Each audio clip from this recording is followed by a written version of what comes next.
It's been a notorious problem up at the northern tip in Missisquoi Bay, where we were this week for the public hearing up in Quebec, and other parts of the lake. Is it in the main lake? It's not as much of an issue, although they do see the blue-green algae blooms. They do see the cyanobacteria during the summer months. So it's not isolated from it, but it doesn't see it as much as the northern tip of the lake does. And some of that's just the physical aspect.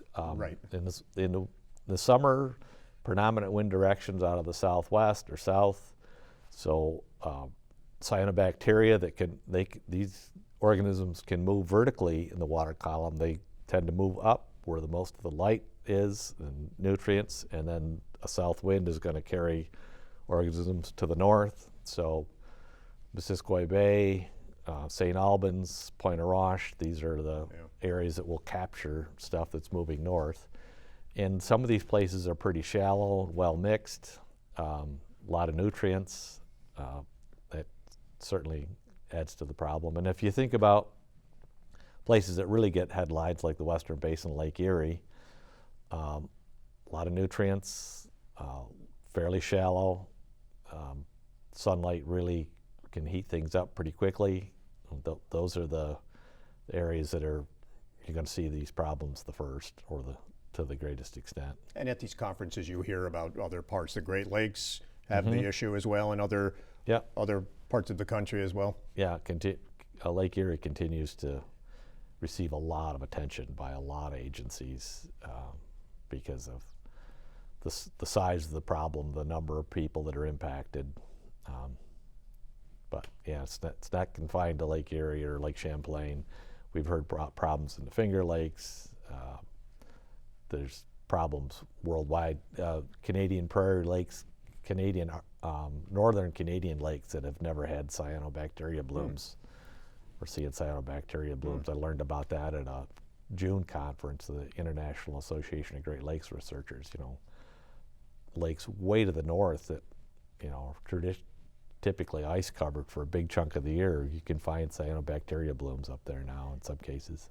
And is the guess that climate change is at least a factor Absolutely. in driving up the temperatures and producing the big weather events that can produce these?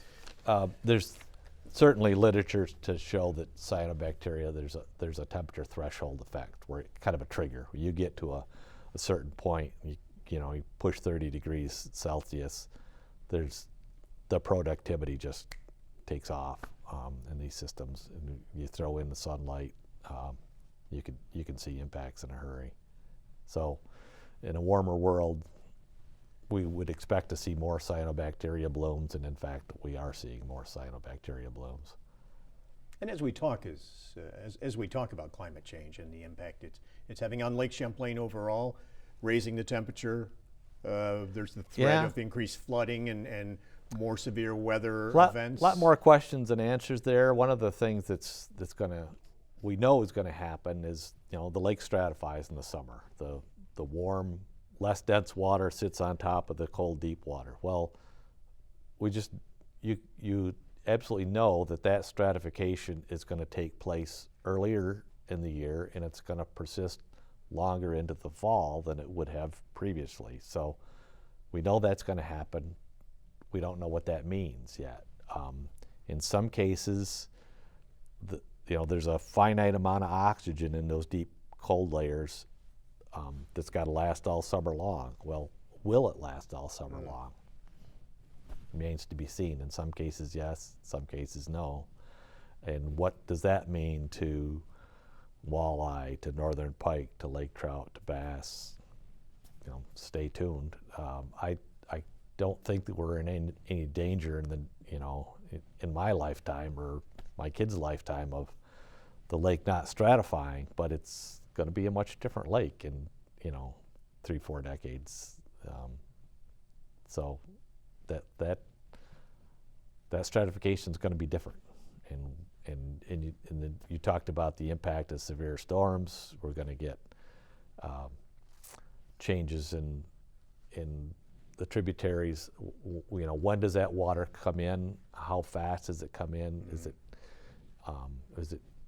the big big melt that we used to see late in the spring, is that going to come in February when we get a major storm rain event instead of a snow event?